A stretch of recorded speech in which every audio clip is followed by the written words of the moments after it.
some murderers disappear so completely that investigators struggle to find a single clue. This case became unforgettable for the exact opposite reason. Imagine discovering a crime scene where the killer seemed completely unconcerned about being identified, leaving evidence almost everywhere they walked. Fingerprints remained untouched. Blood belonged to both victims and the attacker. Personal belongings were abandoned as though they no longer mattered. The stranger who entered that home didn't simply kill an entire family. They stayed behind for hours after the violence had ended. Food was eaten, tea was prepared, the bathroom was used. Every new discovery challenged what detectives thought they understood about violent offenders. Police believed the investigation would move quickly. With so much forensic evidence available, identifying the killer seemed almost inevitable. Yet more than 2 decades later, despite extraordinary scientific advances, the person responsible has never been publicly identified or brought to justice. This is the story of the Miyazawa family murders, one of Japan's most perplexing and carefully investigated unsolved criminal cases.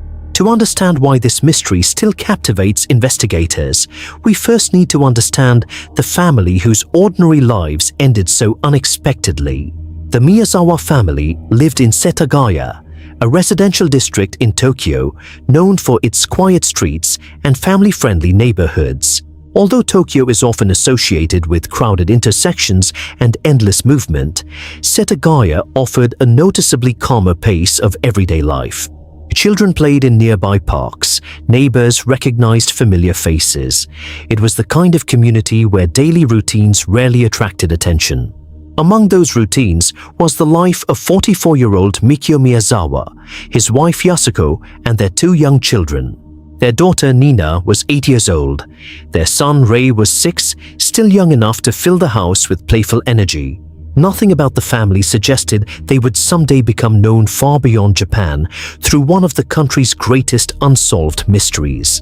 Friends and neighbors described an ordinary household, focused on work, school, and raising 2 children in a peaceful suburban community. Investigators later searched carefully for signs of personal conflicts or threats that might explain why this family became victims. Despite extensive inquiries, no clear evidence emerged showing the Miyazawas believed they were facing immediate danger before that winter night. One feature of their home, however, would later receive considerable attention from investigators studying every possible route the killer may have taken. Behind the property stood a public park, busy with families during daylight but significantly quieter once evening settled across the neighborhood. Whether that park played an important role remains part of the investigation, but detectives spent years examining every possible connection. Even the smallest detail mattered because understanding how the killer approached the house could explain what happened once inside. The calendar showed late December, a season when many Japanese families prepare to celebrate the arrival of a new year together. Holiday decorations appeared across neighborhoods while families finished shopping and planned gatherings with relatives and close friends. For the Miyazawas, December 30th seemed no different from countless evenings they had already shared inside their family home. Investigators found no convincing evidence suggesting panic, hurried preparations, or unexpected visitors before darkness settled over Setagaya that evening. As night arrived, the neighborhood gradually became quieter, with fewer people outside and only scattered lights illuminating nearby streets. The peaceful surroundings created a comforting atmosphere for residents, but they also reduced the chances of someone noticing unusual movement nearby. Police believe the attacker likely approached from behind the property, where the public park offered a less visible route toward the house.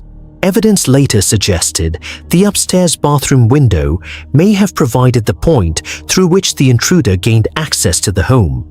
Exactly when the killer entered remains unknown, because no eyewitness ever reported seeing anyone climb onto the Miyazawa property that night. Without surveillance cameras or surviving witnesses, investigators relied almost entirely on forensic evidence to reconstruct the family's final hours. Every stain, fingerprint, damaged object, and blood pattern became part of a silent timeline left behind inside the house. Those clues would eventually reveal far more about the killer than detectives initially believed possible, though not the answer they desperately wanted. Somewhere inside that quiet home, an ordinary family evening was approaching its final moments without anyone realizing what was about to unfold.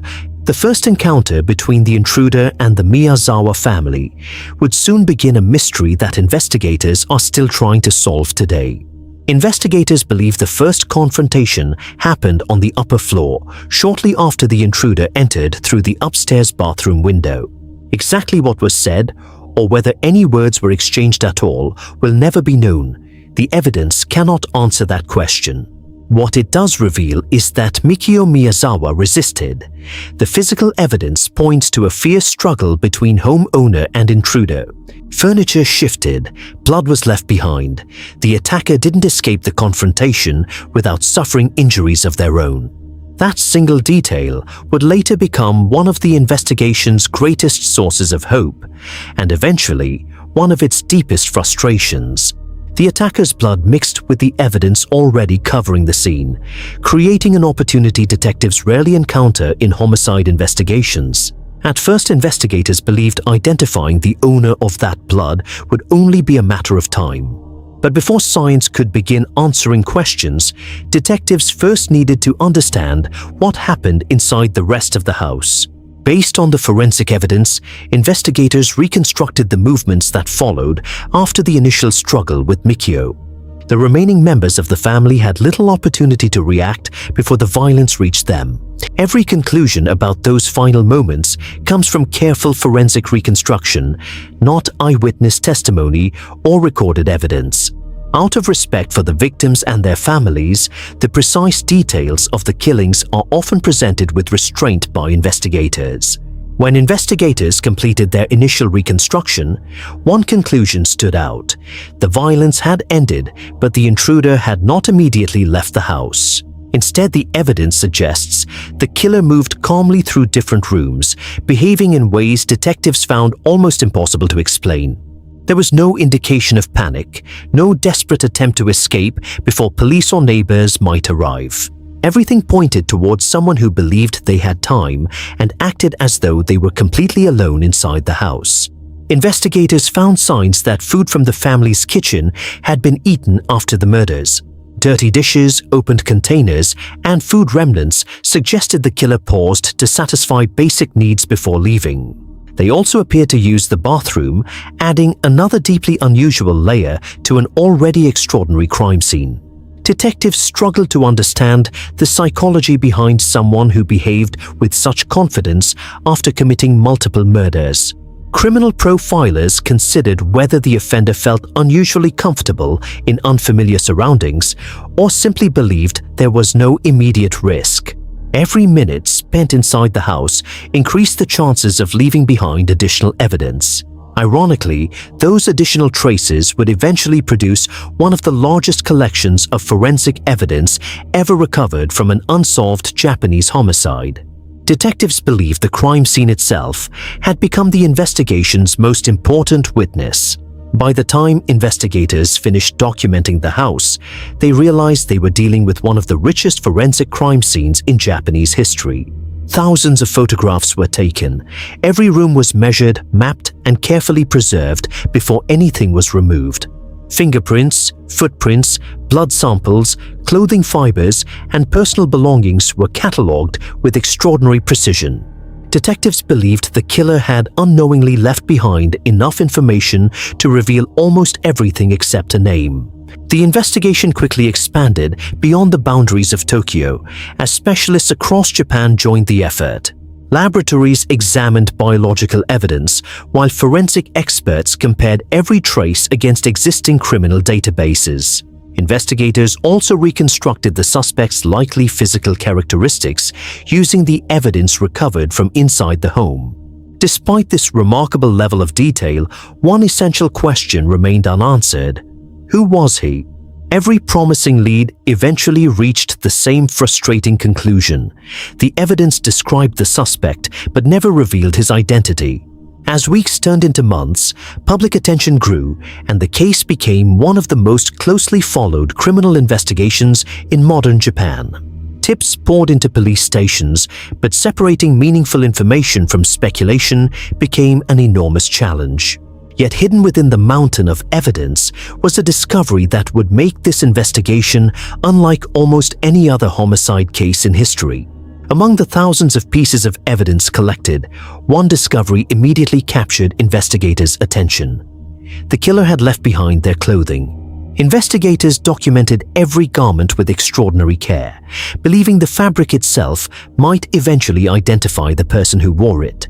Labels, stitching, manufacturing details, and even microscopic fibers became valuable clues in an investigation unlike any other.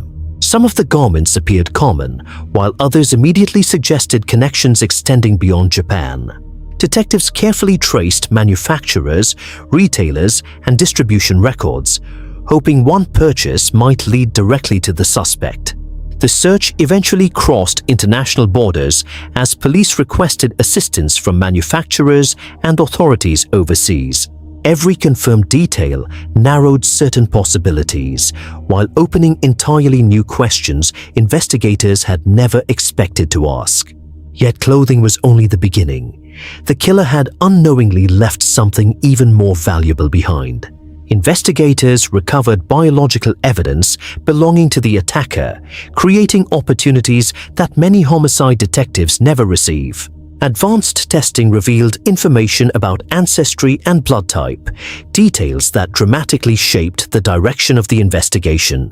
Those findings immediately distinguished this suspect from the overwhelming majority of individuals investigators initially considered. But instead of simplifying the mystery, each scientific breakthrough seemed to make the identity of the unknown man even more difficult to explain. DNA testing suggested the suspect had a mixed ancestral background, an unusual finding that immediately expanded the scope of the investigation.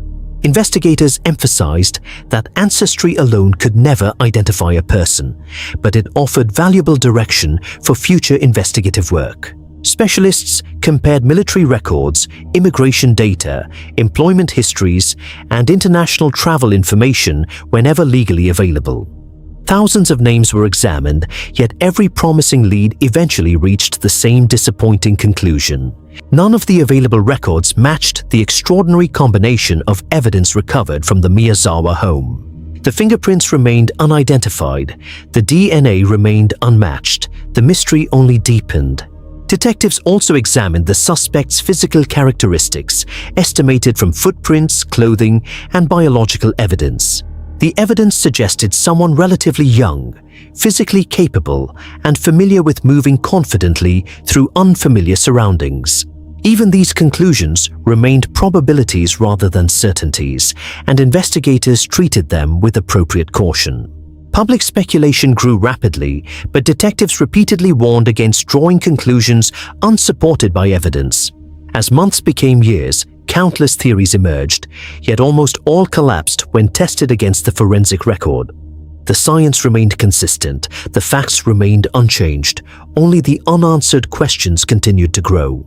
By the early months of 2001, investigators had assembled one of the most detailed forensic profiles ever created for an unidentified killer in Japan.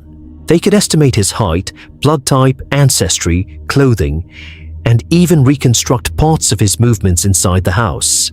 Yet despite all of that information, investigators still had no confirmed identity to attach to the evidence. Every major database available to police had been searched, compared and searched again as technology improved. Advances in forensic science repeatedly gave investigators new hope that the mystery might finally be solved. Each new examination confirmed the original forensic work had been remarkably thorough and carefully preserved. The challenge was never a lack of evidence. It was finding the one individual who matched all of it. Detectives often described the investigation as possessing almost everything needed to solve the crime, except the suspect's name. That contradiction transformed the Miyazawa murders into one of the most studied unsolved investigations in modern criminal history. Experts around the world would later examine the evidence, searching for details earlier investigators may have overlooked. But before exploring those later developments, another mystery demands attention: the strange collection of personal belongings the killer abandoned inside the house. Those forgotten objects would reveal an entirely different side of the unknown man, while creating even more unanswered questions. Among the evidence recovered from the house were several personal belongings that investigators concluded belonged to the unidentified intruder. Each object appeared ordinary on its own, yet together they formed one of the most unusual collections of evidence ever left behind by a killer. Investigators carefully examined every object for fingerprints, fibers, DNA, manufacturing details, and possible ownership records. Several items appeared to have been purchased outside Japan, adding another international dimension to the investigation. Detectives contacted manufacturers and distributors across multiple countries, hoping someone might recognize a distinctive product. Some companies cooperated extensively, tracing production batches and shipment records from years earlier. Despite these efforts, no documented purchase could be connected with certainty to the unknown suspect. The objects revealed fragments of a life, but never enough to identify the person who carried them. Investigators also analyzed what the belongings suggested about the suspect's daily habits and recent movements. Every possible interpretation was carefully tested against the physical evidence before becoming part of the official investigation. Even after years of examination, many of the recovered belongings continue to resist simple explanations. The unanswered questions surrounding those objects would become just one more layer in a mystery already overflowing with evidence. As the investigation expanded, detectives turned their attention beyond the evidence itself and towards the people who might have crossed paths with the unknown man. Thousands of interviews were conducted with neighbors, delivery workers, shop owners, commuters, and anyone who might have noticed something unusual. Many people remembered nothing out of the ordinary, a reminder that extraordinary crimes can unfold in remarkably ordinary places. Even seemingly insignificant observations were carefully documented, compared, and revisited as new evidence emerged. Detectives reconstructed the suspect's possible movements before and after the crime, using every reliable lead available. Railway stations, convenience stores, bus routes, and nearby roads all became part of an enormous investigative puzzle. Officers reviewed reports from hospitals, hotels, and transportation services, searching for anyone who matched the forensic profile. Every promising lead demanded careful verification, because one mistaken assumption could send the investigation in the wrong direction. Years passed, but investigators refused to abandon the possibility that someone somewhere still recognized an overlooked detail. The case remained active, supported by periodic reviews whenever new technology or investigative methods became available. Few investigations received this level of long-term commitment, a reflection of both the evidence and the determination to identify the killer. Yet despite every interview, search, and scientific breakthrough, the identity of the unknown man remained hidden. More than 2 decades have passed since the murders, yet investigators continue to examine the evidence with technologies unavailable in 2000. Every advancement raises the same question: could today's science finally identify the man who escaped investigators for so long? The possibility remains real because the original investigators preserved the evidence with extraordinary care. Few homicide investigations anywhere in the world possess such a complete collection of physical evidence waiting to be re-examined. The challenge has never been collecting clues. It has always been connecting those clues to the correct individual. That contradiction continues to frustrate investigators and fascinate criminologists around the world. The Miyazawa family has never been forgotten, and annual appeals continue to encourage anyone with information to come forward. For investigators, the passage of time has never reduced the importance of finding the person responsible. Every preserved fingerprint, every DNA sample, and every overlooked detail still holds the potential to answer questions left unresolved for decades. Cases like this remind us that justice is sometimes delayed not because the truth is absent, but because one crucial connection remains missing. More than 20 years later, the house is quiet, but the investigation continues. Until the unknown man is finally identified, the Miyazawa family murders will remain one of the greatest unsolved mysteries in modern criminal history. The Setagaya murders continue to challenge investigators because they represent an extraordinary contradiction in modern forensic history. Rarely has a homicide produced so much physical evidence while revealing so little about the identity of the offender. Investigators often describe the case as having almost every answer except the one that matters most. The mystery has inspired countless books, documentaries, academic discussions, and independent investigations around the world. Yet despite decades of attention, no theory has successfully explained every piece of evidence left inside the Miyazawa home. Every proposed explanation solves certain mysteries while creating entirely new contradictions somewhere else. Some believe the answer lies in overlooked forensic evidence. Others suspect an undiscovered witness still holds the missing piece. Investigators remain careful not to endorse theories unsupported by the available evidence. Their focus has always remained on facts that can be tested, verified, and supported through careful investigation. That commitment explains why the investigation continues even after more than 2 decades. The hope has never disappeared that one future discovery could finally connect the evidence to the unknown man. Until that happens, the evidence continues to wait, complete, preserved, and still holding unanswered questions. More than 2 decades later, one question continues to echo through every discussion of the case. How could someone leave so much behind and still disappear? Every fingerprint, every biological sample, every preserved object appears to bring investigators within reach of the truth. Yet the final step has remained just beyond reach, turning certainty into one of modern criminal history's greatest mysteries. Perhaps the missing answer already exists inside an overlooked document, forgotten memory, or preserved piece of evidence. Perhaps advances in forensic science will someday reveal what technology in 2000 could not. Or perhaps someone somewhere still remembers a detail that never seemed important until now. Cases like this remind us that justice sometimes depends on patience, measured not in days but in generations. Every year the investigation continues, and every year the hope of identifying the unknown man remains alive. For the investigators who dedicated years of their lives to this case, unfinished does not mean forgotten. The preserved evidence remains ready for the moment when the final missing connection is finally discovered. Until then, the Miyazawa family murders continue to stand as both a remarkable forensic achievement and an enduring investigative challenge. Because sometimes the greatest mystery is not the absence of evidence, but why overwhelming evidence still cannot answer the simplest question. Perhaps the answer has been sitting quietly inside the evidence room all along, waiting for the right technology or the right person to uncover it. Or perhaps the final clue exists only in someone's memory, unnoticed for years because it once seemed too ordinary to matter. Investigators have never claimed certainty where the evidence does not support it, a discipline that has defined the entire investigation. That commitment to evidence over speculation is one reason the case continues to command respect among investigators worldwide. Behind every report, photograph, and laboratory result were 4 lives that should never be reduced to a mystery alone. Mikio, Yasuko, Nina, and Rei were a family with routines, dreams, and ordinary moments that ended without warning.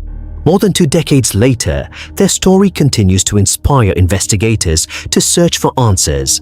If justice eventually arrives, it will be because evidence was preserved, questions continued, and someone refused to stop looking. Cases like this remind us that the passage of time does not erase responsibility or diminish the search for truth. Somewhere, the unknown man who left behind so much evidence still remains one of the greatest unanswered questions in modern criminal history. Until that final answer is found, the Miyazawa family murders remain an investigation that refuses to fade into history. Because sometimes the most haunting mystery is not how a crime was committed, but how someone could leave almost everything behind except their name. Subscribe for more carefully researched historical crime documentaries